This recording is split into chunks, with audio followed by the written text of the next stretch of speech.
어느덧 이제 마무리되어 가는데요. 지난 시간에 이어서 22장까지의 내용인 제사장에 관한 규례를 살펴보겠습니다. 21장, 22장은 제사장에 대한 규례이긴 하지만 제사장에 대해야만 이야기한 건 아니라는 거 지난 시간에 살펴봤습니다. 잠깐 복습해 보면 제사장의 거룩에 대한 규례이라는 것, 이 내용적인 거죠. 그래서 백성들보다는 분명 더 엄격한 규례의 거룩을 요구받고 있습니다. 이 제사장의 역할이 가졌던 이 두 가지 부분은 이 거룩을 더 엄격하게 요구받았던 이유는 직무상 갖고 있는 그 역할상 하나님을 더 가까이 하기 때문이고요. 또한 그의 위치가 이스라엘에게서는 영향력이 되는 위치에 있었기 때문입니다. 그래서 하나님은 이스라엘의 거룩을 위해 제사장들을 통해서 말씀하시고 도전하시고 격려하셨던 거죠. 이스라엘도 제사장들을 보면서 이렇게 살아야 되는구나 라는 생각을 하게 됐던 겁니다. 이 그림 안에서 오늘도 제사장들에게 말씀하시는 바가 우리에게 와닿으면 좋겠습니다. 큰 그림 안에서 오늘 여기에 대한 내용들이 다 우리에게 그대로 적용될 건 아니지만 동일하게 거룩한 제사장으로 부름받은 우리라는 측면에서 우리가 이 땅에서 지금 여기서의 성도로서의 그 거룩이 어떻게 이루어질 수 있을까 이런 고민들이 있어야 된다는 겁니다. 그래서 21장, 22장이 더욱더라는 측면에서 보게 되면 우리가 이전보다 또 오늘이 또 오늘보다 내일이 하나님께서 요구하신 거룩의 수준에 이루어가고 있는지를 고민할 필요가 있는 것이죠. 더 높은 기준으로 요구되는 제사장들에 대한 규례가 우리에게 좀 부담이 될 필요가 있다는 겁니다. 그래서 신자로서 내가 하나님 앞에 가까이 나아가는 삶에 있어서 또 하나님께서 부르신 날들이 가까워져간 날들에 있어서 나는 어떤 모습으로 준비되고 있는가 싶은 생각을 해보는 거죠. 우리의 시간은 그냥 흘러가는 게 아니라 하나님 앞에 쌓여간다는 믿음이 있지 않습니까? 그런 측면에서 우리가 어떻게 살아야지 고민하면 좋겠습니다. 다 보진 않았지만 천국보다 아름다운인가요? 요즘 영화 드라마 혹시 보신 분 모르겠지만 그거 보고 우리의 천국관이 흔들리지 않으시겠죠. 김혜자 씨의 발언이 참 와닿았습니다. 천국 가서 하는 말이 이런 거면 뭔가 천국이야 라는 말. 그 남편 말 듣고 80세 얼굴로 갔죠. 드라마를 안 보셨구나. 그래서 이제 천국 문 앞에서 몇 세로 사실래요 했더니 우리 남편이 제가 이때가 제일 아름답다고 해서 80세로 선택했어요. 근데 남편은 어떻겠어요? 20대로 선택했죠. 그래서 믿은 놈 아무도 없다. 그렇게 하면서 이야기가 펼쳐지는데요. 어쨌든 작가가 만든 상상력 안의 이야기입니다. 그러니까 그거 보면서 기독교적 천국 가는 거 헷갈리시면 안 되겠죠. 네, 그래서 우리가 하나님 앞에 서게 될 날이 분명히 있을 텐데 그날에 합당한 거룩을 이 땅에서 어떻게 이루어갈 것을 고민하면 좋겠습니다. 내용적으로 보면 지난 시간에 우리가 여기까지 살펴봤습니다. 그래서 21장의 초점은 뭐냐면 제사장 그 존재에 대한 초점이죠. 그가 어떠해야 되는지에 대한 22장은 제사장이 그렇다면 하는 일들 속에서 성물, 그러니까 바쳐진 그 물건 속에 제사 가운데 바쳐진 그 구별된 그래서 자신들에게 주어진 그런 음식들을 어떻게 대해야 될지 그리고 바쳐지는 제물에 대해서 어떻게 될지에 대한 거죠. 그러니까 자기 밖에 대한 이야기. 21장은 자기 안에 대한 이야기고 22장은 자기 바깥에 대한 이야기입니다. 오늘은 이제 이 부분을 살펴보면서 마무리하도록 하겠습니다. 먼저 제사장의 부정한 것과 성물에 대한 관련된 규례가 나오는데요. 초점은 스스로를 구별하라라는 것입니다. 제사장이 부정하다는 것은 뒤에 보면 여러 이유들이 나오죠. 그랬을 때 성물을 가까이 하면 안 된다는 겁니다. 여러분 성물이 뭔지는 아시겠죠? 이제 레위기를 지나오면서 아시겠지만 제사를 드릴 때 이스라엘 백성들이 드린 것 중에 일부는 제사장의 몫으로 주어지잖아요. 그게 그들의 기업이었고 그들의 양식이 되기도 했었습니다. 그 당부장 표시 아래 보시게 되면 소재물 가운데는 한 움큼만 드리고 나머지는 다 또 제사장에 드려지기도 했었고 제사에 따라서 남겨진 부위들이 있었죠. 특별히 농산물 같은 경우에는 첫 열매나 초태생을 드리기도 하고 농산물에 가축의 11조를 드리기도 합니다. 그래서 여러분 여호수아에 보게 되면은 레위인들은 성읍을 배당받을 때 항상 이 농작물을 키울 수 있는 가축들을 키울 수 있는 들녘까지 함께 포함해서 배치가 되었었죠. 이런 것들을 이제 받게 되는데 이걸 성물이라고 그러는 겁니다. 다시 말하면 하나님께 바쳐져 다시 레위인들에게 주어진 것. 그러니까 레위인들, 제사장들은 그걸 보면서 단순히 먹을 것이 아니라 거룩한 것으로 봐야 됐던 겁니다. 이제 안목을 생각해 보셔야 됩니다. 그러니까 단순히 이거 곡식이네, 맛있겠네가 아니라 하나님이 주신 것. 이스라엘 백성을 통해서 하나님께서 우리에게 공급해 주신 것. 이렇게 볼 수 있어야 되는 것이죠. 그래서 이 성물을 대할 때 잘못 대하면 하나님의 이름이 욕되게 된다라고 이야기를 하고 있는 겁니다. 하나님께서 주신 것인데 하나님께서 주신 것을 하나님께서 원하시는 태도로 감당하지 않을 때 생기는 문제죠. 특별히 부정한 상태에서, 그러니까 제사장들이 하나님 앞에 정결하지 못한 상태에서 그 음식을 가까이 하는 것은 형벌받을 일이다라고 말합니다. 특별히 어떤 형벌이라 말합니까? 끊어지는 형벌. 여러 가지 해석이 있지만 언약 공동체로부터 이제 벗어나야 돼야 되는, 떠나게 되어지는 그런 끊어짐의 형벌로 이야기합니다. 이 말은 다시 말하면 그럴 정도로 하나님께서 주신 그 성물을 이 제사장들은 가벼이 대하면 안 된다라는 것입니다. 그래서 2절의 말씀을 이렇게 얘기합니다. 우리 같이 한번 읽어볼게요. 아론과 그의 아들들에게 말하여 그들로 이스라엘 자손이 내게 드리는 그 성물에 대하여 스스로 내 성호를 욕되게 함이 없게 하라. 나는 여호와이니라. 아멘. 스스로 구별해라. 잘 살피라는 거죠. 그래서 내가 이 성물을 지금 가까이 하기에 정상적인 정결한 상태인지를 늘 돌아보라는 겁니다. 근데 여러분 질문 하나 드릴게요. 이 성물은 제사 전에 먹을까요? 제사 중에 먹을까요? 제사 후에 먹을까요? 너무 이상한 질문인가요? 그러니까 이스라엘 백성을 통해서 바쳐진 그 제물의 일부를 제사 끝나고 이제 먹는 거잖아요. 그러니까 어떻게 보면 제사장으로서는 그 역할을 대부분 다 한 뒤죠. 그 뒤에 성물을 대하는 자세가 얘기되고 있는 겁니다. 그러면 이 제사장들은 직책상으로만 거룩할 게 아니라 삶으로도 거룩했던 거예요. 그러니까 다 끝나고 난 뒤에, 사역이 다 마치고 난 뒤에도 그들은 하나님 앞에 서 있는 존재로 살아내야 했다는 거죠. 목회자인 저 자신이 저기에 본다면 주일에 사역 다 하고 난 다음에 저는 그 뒤에 홀로 남은 시간들도 하나님 앞에서 진실하게 설 수 있어야 된다. 이렇게 얘기를 하는 거라 생각할 수 있습니다. 결국 성물을 먹는 시간이라는 건 제사 후이고, 결국 이것을 확대해 본다면 예배 후에 일상에서도 우리가 하나님 앞에 살아가는 삶을 이 제사장들의 성물을 대하는 태도로 교훈하고 계신다라고 봐도 무방하지 않을 것 같습니다. 하나님의 것을 구별하지 않고 함부로 다루거나 부정하게 사역하는 걸 모욕받으시는 것을 기억한다면 이거 우리에게 이렇게 적용되겠죠. 다시 말씀드리면 이스라엘을 통해 드려져 하나님께 바쳐진 것이 허락되어 레위인과 제사장들에게 주어지는 겁니다. 그러니까 하나님이 허락하여 주신 것이죠. 여러분 우리도 우리 자신을 포함하여 만물이 다 하나님께서 우리에게 주신 하나님의 것 아닙니까? 그런 의미에서 만물이 선물이죠. 여러분 밥상을 대할 때도 그냥 우리의 모든 일상의 밥상이지만 거기서도 하나님이 허락해 주신 은혜를 볼 수 있어야 되고, 우리 삶의 여러 모습에서도 그런 하나님의 하나님께서 허락해 주신 것들을 볼 수 있는 안목이 필요합니다. 이게 왜 중요합니까? 그래야 하나님이 의도하신 대로 쓸 수 있는 거거든요. 그러니까 내 거라고 생각하니까 하나님의 의도를 생각하지 못하는 거죠. 그러니까 우리가 청지기적 삶을 산다고 할 때 가장 중요한 전제는 뭐죠? 나에게 주어진 모든 건 하나님으로부터 말미암았다. 이게 되게 중요한 우리의 신앙의 가치관을 형성하는 기저가 되는 겁니다. 이게 동의되지 않으면 하나님 뜻대로 해야 됩니다가 받아들일 수 없는 것이죠.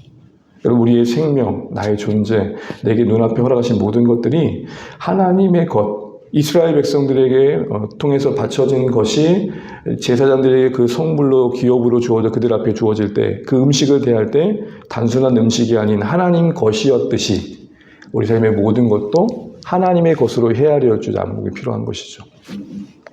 그럴 때 자연스럽게 우리는 하나님이 그러면 의도하신 대로 이 하나님의 것을 어떻게 대해야 될까 관심을 갖게 되는 것입니다. 그 뒤에 내용들을 보게 되면 이제 아까 부정하면 안 된다고 했을 때 그 부정함의 실제적인 예시와 그럼 거기서 어떻게 해야 되느냐 방법이 나옵니다. 앞에 이미 언급했던 부분들이 다시 한번 재차 반복되는데요. 나병 환자라든지 유출병자는 정결하기 전에 성물을 먹지 말라 그랬습니다. 근데 그들이 정결해진 방법은 정해진 그 정화 기간을 거쳐야 됐었죠. 시체에 부정한 것을 접촉한 거나 설정한 자나 부정하게 벌레에 접촉한 모든 자는 부정하게 하는 벌레, 내에게서 부정하게 하는 벌레는 어떤 벌레일까요? 땅에 제일 가까운 벌레이죠. 바퀴벌레 생각하시면 됩니다. 일단 바퀴벌레 여러분 설명하지 않아도 부정하죠, 여러분에게. 아니 부정하다 못해 끔찍하죠. 혐오의 대상이죠. 그러니까 땅에 가까울수록 부정하게 하는 벌레입니다. 거기에 접촉하면 그 사람도 접촉하는 것에 부정해지는 거죠. 이 부정에 대한 개념은 죽음과 가까워졌을 때의 이야기를 합니다. 어쨌든 제사장들은 그런 면에서 항상 자신을 잘 살펴야 했던 겁니다. 그리고 혹시라도 그런 일이 있을 때는 씻고 정결하게 된 하루의 시간을 보낸 후에 먹을 수 있었습니다. 자연사한 짐승이나 찢겨 죽은 짐승의 고기도 먹어서는 안 됐습니다. 이건 여러 차례 반복했었죠. 왜 그렇습니까?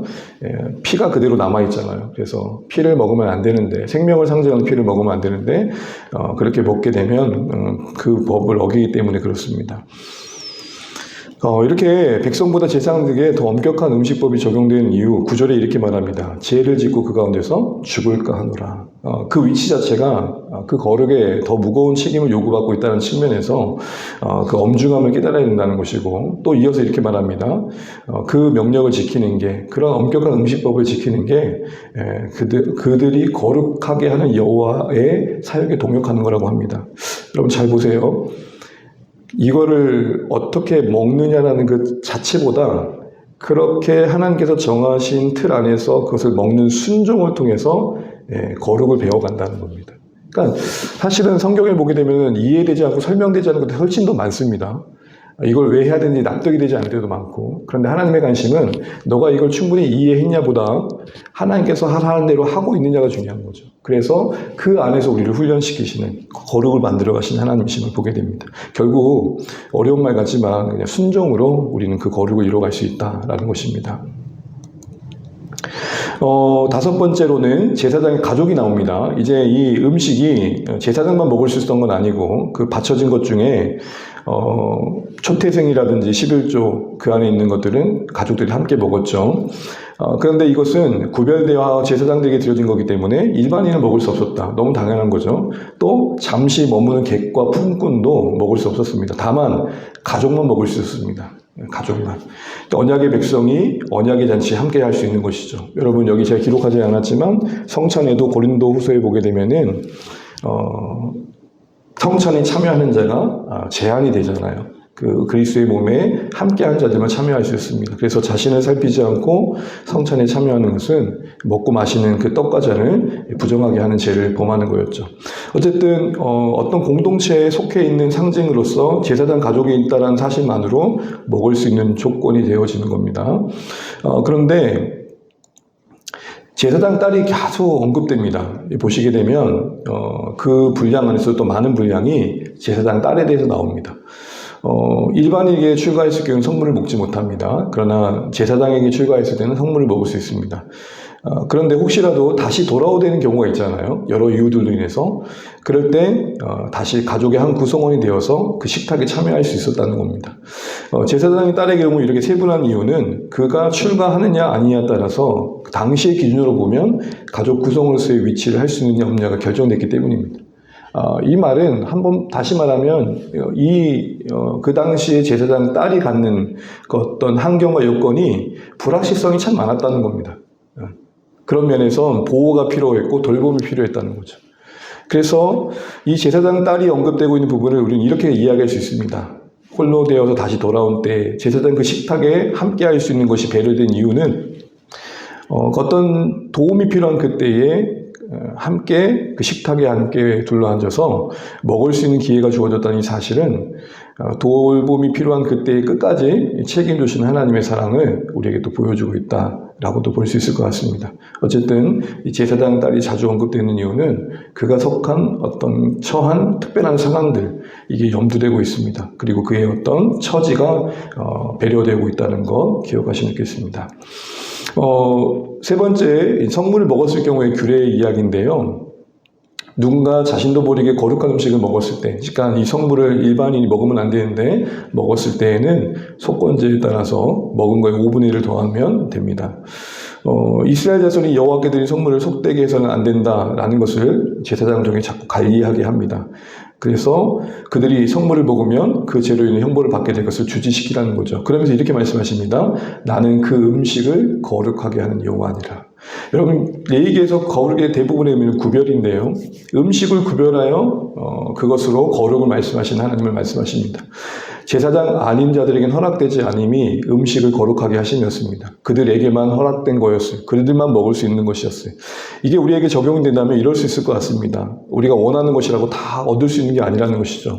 하나님이 정하신 것, 허락하신 것, 그 안에서 살아가는 것, 이게 거룩이라는 것입니다.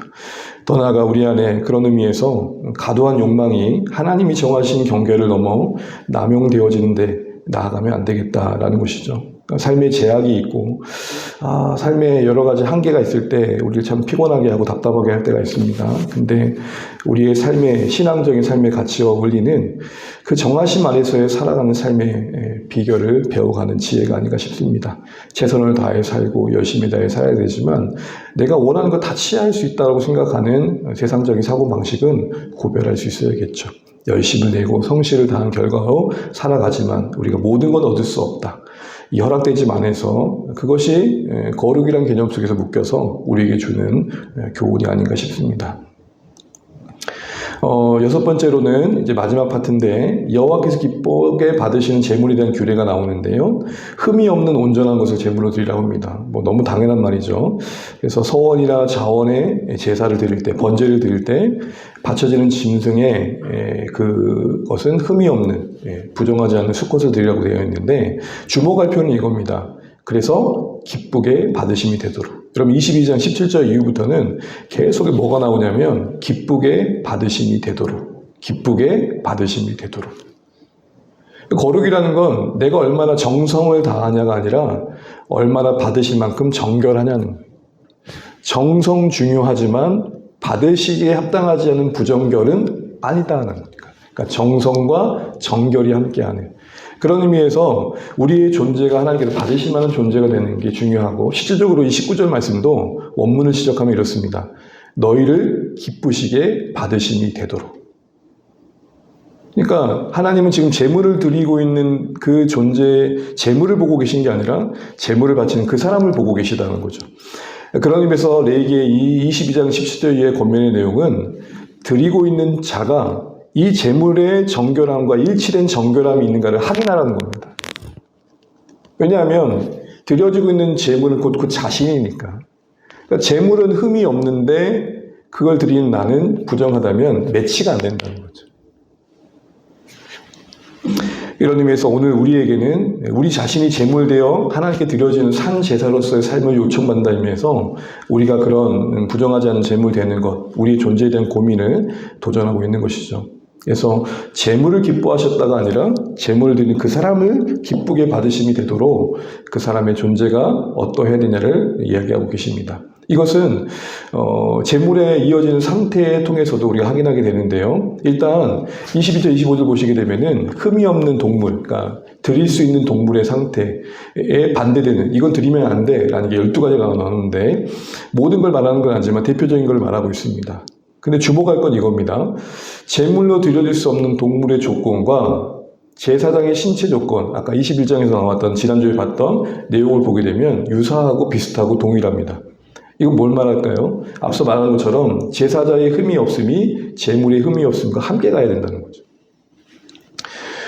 제사장의 신체에 흠이 있으면 제사장 직무를 할 수 없듯이 제물이 되는 동물에 어떤 흠이 있으면 그 동물도 제물이 될 수 없다는 거죠. 그래서 여러분 잠깐 비교해 보면 언뜻 보시면 차이가 조금 나와 보이지만 대체로 하나씩 대치해 보면 비슷합니다. 시작이 맹인으로 돼 있죠. 안 보이는 걸로. 그리고 끝이 고환이 상한 걸로 돼 있습니다. 이 제사장과 제물이 유사하게 언급되고 있습니다. 숫자적으로도 12입니다. 이런 모든 구조들은 뭘 말할까요? 제물이 흠이 없음은 제사자의 흠 없음이 되어야 된다. 제사를 드린 제사장의 흠 없음과 일치되어야 된다라는 것이죠.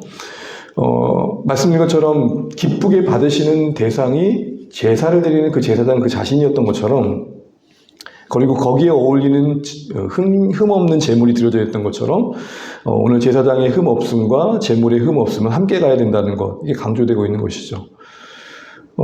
그런 의미에서 우리에게 이렇게 생각할 수 있습니다. 우리의 예배의 형식의 그 거룩한 절차를 따라 진행될 때 나는 이 거룩한 절차에 합당한 존재로 이 자리에 참여하고 있는가라는 거죠. 찬양할 때 찬양하고 있고, 기도할 때 기도하고 있고, 회개할 때 회개하고 있고, 말씀드릴 때 말씀드릴 수 있는가, 이게 이제 중요한 거겠죠. 이 두 가지를 비교해 보면 결국에는 제물과 제물을 드린 자가 같이 가고 있다라는 것들을 우리가 같이 한번 확인해 보게 됩니다. 그런데 예외적으로 한 가지가 더 언급됩니다. 지체 가운데 소나 양의 지체, 그러니까 몸에 붙어 있는 것 가운데 더하거나 덜한 경우는 서원제물은 안 되지만 자원제물은 된다라는 언급을 한 줄 합니다. 여기 지체가 더하거나 덜한 건 뭘 의미할 것 같습니까, 여러분? 그러니까 제가 소예요. 근데 제 지체가 더하다, 덜하다. 이게 무슨 말일까요? 예. 그러니까 평균치로 보면은 소가, 얘가 머리가 이 정도 돼야 되는데 머리가 더 큰 소가 나온다든지, 예. 뭐, 앞다리가 이 정도 돼야 되는데 엄청 더 길다든지, 이런 걸 말하는 거죠. 그러니까 보통 보면 발육 상태가 평균보다 지나치게 크거나 부진하는 경우, 균형이 안 받는 경우를 말하는 겁니다. 그런데 그럴 때에는, 서원 제물로는 드릴 수 없지만, 엄격한 기준에는 맞지 않지만, 자원 제물로, 자원에서 드릴 때 드릴 수 있었다는 겁니다. 이 미묘한 차이가 우리에게 주는 교훈이 뭐냐면, 자발적으로 드린다는 측면에서 하나님은 우리의 그 부족한 모습을 받아주시는 분이라는 겁니다. 우리가 부족하지만 하나님 저 이거 드릴게요라는 마음을 귀하게 여겨주시는 하나님이라는 겁니다. 그런데 하나님 편에서 우리가 하나님 그분을 드러내는 데 있어서는 엄격함이 필요하다는 겁니다.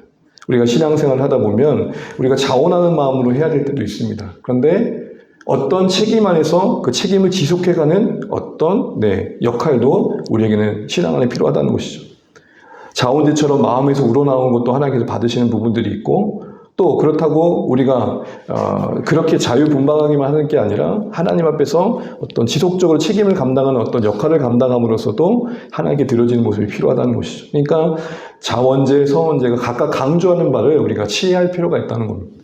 마음의 동기를 보시고 우리를 기꺼이 부족하지만 받아주시는 하나님의 긍휼도 관계적으로 보면 이해해야 될 게 예배의 내용이고, 또한 하나님 앞에 정말 각오를 하고 결단하는 부분에 있어서는 그 하나님의 흠이 없음이 드러날 수 있도록 엄격하게 하는 부분도 필요하다는 것이죠. 너무 자유분방만 강조하다 보면 어떻게 될까요? 그 형식이 없는 예배가 어디로 흘러갈지 모르겠죠. 너무 형식만 강조하면 또 어떻게 될까요? 너무 경직되겠죠. 그런 면에서 오늘 이 자원제와 서원제가 같이 언급되는 것은 우리에게 주는 교훈이 크다라는 것입니다. 그래서 하나님께서 우리의 드려지는 마음을 기뻐하시는구나. 정말 그런 것 같습니다. 하나님이 우리의 드리는 마음, 정말 하나님 부족하지만 하나님 정말 하나님께 쓰임받고 싶습니다. 하나님, 많이 연약함이 있지만 하나님께 제 삶이 드려지고 싶습니다. 하나님, 제 발육 상태가요, 겁나 앞다리는 길고요, 뒷다리는 짧아요. 근데 하나님, 이래도 받아주세요. 이런 거 하나님 기뻐하신다는 거예요. 우리는 꼭 이렇게 뭔가 완벽해야 되고 부족함이 없어야만 드릴 수 있다는 생각에서 벗어나야 된다는 거죠. 그러나 또 한편, 아무거나 드릴 수 있는 분은 아니라는 것도 알아야 된다는 거죠.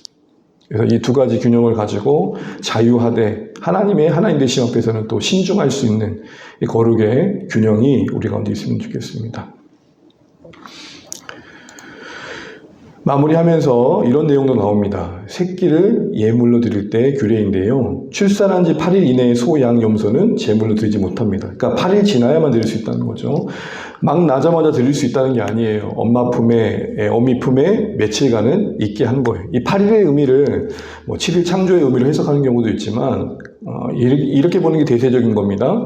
그 7일 시간을 주는 건 그때쯤 돼야 동물의 흠결의 여부가 판결되기도 하고, 인도주의적 관점에서 이제 막 태어난 아이를 제물로 드리는 건 말이 안 되는 거죠.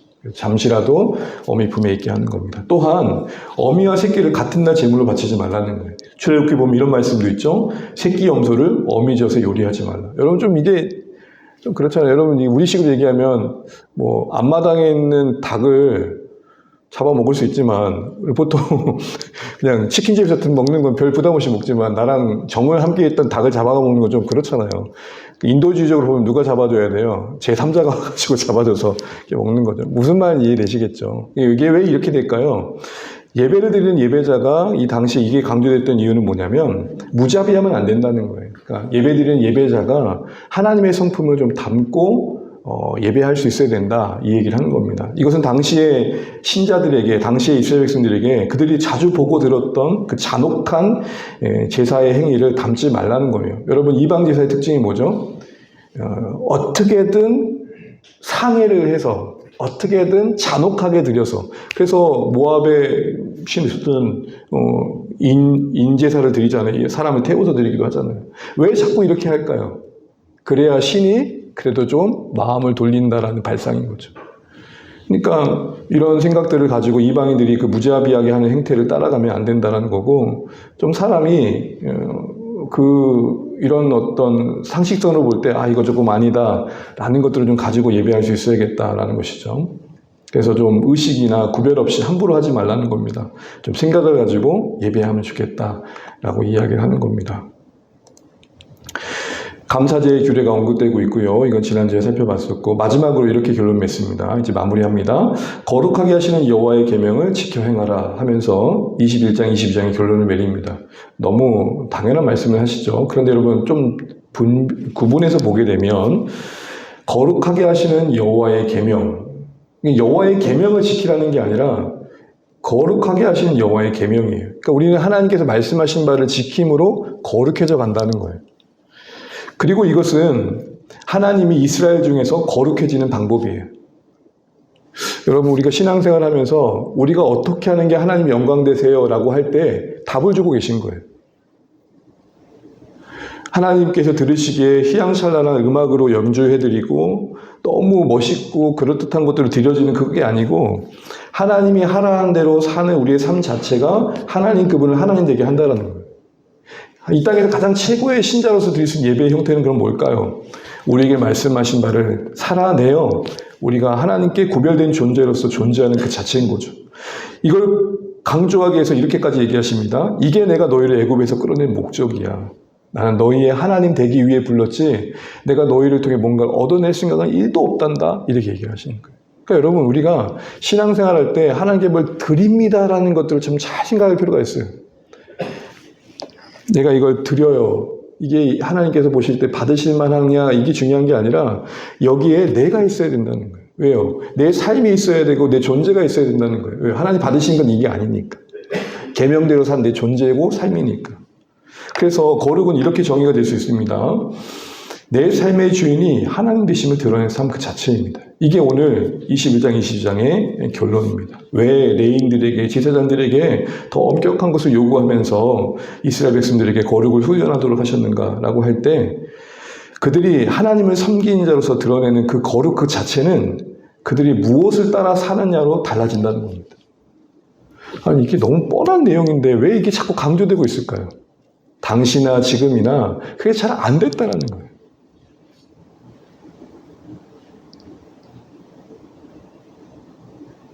여러분, 그 성교지 같은 경우에는, 특별한 상황 같은 경우에는 우리처럼 이렇게 모여서 예배할 수 있는 곳도 제법 많습니다. 예배하더라도 숨죽여서 예배해야 되고, 주일 예배가 어디 있어요? 수요 예배가 어디 있고요? 새벽 예배가 어디 있고요? 그냥 신자들끼리 함께 모인 그 자리가 예배의 자리고, 서로 약속조차 할 수 없지만 만난 그 자리가 마지막 예배가 되기도 하고, 그럼 어떤 형태와 형식으로, 어떤 규례로, 어떤 드러난 모습으로 하나님께서 영광 받으신다고 생각해 본다면 거기는 뭐죠? 그러니까 무슨 말씀드리냐면, 지금 우리에게 주어진 이 형식은 정말 귀한 건데, 하나님이 우리를 애굽에서 이끌어내 구별하신 목적을 이스라엘에게 말씀하셨던 것처럼 예수님 안에서 우리를 구별하신 그 목적이 뭐냐고 할 때, 우리는 우리 존재 안에서 내 삶의 주인이 하나님 되심을 드러내는 삶으로 거룩을 말할 수 있어야겠다라는 겁니다. 저는 어렸을 때 이 거룩 그러면 항상 이렇게 떠오르는 이미지 중에 하나는 뭐냐면, 이렇게 이제 어른들이 이렇게 뭐 다 그런 건 아니지만 이렇게 하고 여기서 교회 오셨을 때 인사하실 때 보통 어떻게 하세요, 여러분? 우리는 그런 건 아무도 안 계셔요. 보통 어떻게 하세요? 일상 언어와 교회일 때 언어가 달라지죠. 네. 그런 분들 옆에서 안 보셨어요? 그러니까 평소에 언어가 다르지 않은데 꼭 교회만 오면 언어가 달라지는 분 계시죠. 할렐루야. 우리 가만 보면 거룩이 그런 방식으로 이해될 때가 있지 않은가 싶어요. 그래서 오늘 내 삶의 주인이 하나님 되심을 드러내는 거룩이라면 이 그림을 한번 그려보면 좋겠어요. 신앙은 하나님과 관계죠. 또 교회 생활도 있고요. 그리고 우리의 일상생활도 있습니다. 이제 하나님과의 관계가 우리 삶의 중심이 돼야 되죠. 하나님 우리의 왕이 되셔야 되는 거죠. 근데 이게 교회에서도 나타나야 되고 우리의 실제 삶에서도 나타나야 됩니다. 그래서 말씀이 이렇게 합니다. 함께 읽어보죠. 무슨 일을 하든지 마음을 다하여 주께 하듯 하고 사람에게 하듯 하지 말라. 이는 기업의 상을 주께 받을 줄 아나니 너희는 주 그리스도를 섬기느니라. 내 삶의 모든 게 하나님이신 성물, 하나님 주신 것, 하나님이 의도하신 것대로 그럼 이걸 어떻게 살아낼까? 그 현장에서 고민하며 살아낸 삶의 순종들, 세상이 있어 쉽지 않지만 그래도 그렇게 살아냈던 삶의 몸부림이 죽게 하듯 하고자 했던 삶의 선택들이 하나님이 받으시는 예배가 된다는, 그게 영광의 거룩이라는 거죠. 그리고 여러분, 세상이 볼 때도 우리의 뭘 볼까요? 우리의 교회생활을 보는 게 아니에요. 우리와 하나님 관계를 알 수 없어요. 뭘 보죠? 우리의 펼쳐진 삶의 자리를 보는. 이런 그림을 그려볼 때 결국 거룩이란 게 뭔가라는 그림들을 우리가 좀 잘 그릴 필요가 있을 것 같습니다. 말씀을 맺겠습니다. 오늘 22장까지 해서 우리는 다시 한번 이 키워드를 기억하시면 좋겠습니다. 더욱더. 여러분, 여기 지금 이 모습으로도 하나님께서는 여러분의 삶을 기이 여기고 복주고 계시고 축복해 주시고 하나님께서 원하시는 삶을 그래도 애쓰고 살아가고 계실 겁니다. 그런데 21장, 22장이 말하고 싶은 게 뭐예요? 더 엄격한 걸 요구받았던 제사장들처럼 우리가 더욱더 나의 사랑의 부족함을 더 깊이 깨닫고, 나의 예배드림의 모습을 부족함을 깊이 깨닫고, 하나님께서 어떻게 하면 더 기쁨이 될까라는 이 더욱더 이 마음을 기이 여기시다는 겁니다. 이런 마음을 가지고 우리가 살아갈 때 하나님께서 원하시는 예배의 모습이 될 거다. 이게 오늘 22장의 내용인 겁니다. 앉아주십시오. 그래서 여러분, 21장, 22장 그 자체로 너무 뻔해 보이는 내용들이지만 이 제사장들의 더 엄격한 거룩을 요구하시는 내용 중에서 우리에게 말씀하시는 바를 잘 들으시면 좋겠고, 결국 거룩이라는 게 특별한 형태와 모습으로 구별됨이 아니라 하나님께서 말씀하신 바를 그 삶에 살아내어 그가 하나님이 주인된 삶으로 드러나는 것 자체임을 말합니다. 여러분이 삶을 살아갈 때 어떤 선택과 또 살아냄 속에서 내가 무엇을 따르고 있는지가 드러나는 것, 그곳에 하나님의 말씀이 있고 뜻이 있을 때 그것이 거룩이라 말씀하십니다. 우리 이 시간 이런 거룩을 꿈꾸면 좋겠고, 또 이런 거룩으로 이 땅에서 하나님의 영광을 드러내면 좋겠습니다. 하나님께서 우리의 연약함을 아시고 부족함을 아시지만, 그러나 우리가 말씀처럼 더욱더 하나님 앞에도 거룩해지기를 소원하면서 주의 은혜를 구하는 시간 되시면 좋겠습니다. 한 2, 3분 정도만 외치신 말씀 붙들고 같이 한번 기도하시겠습니다.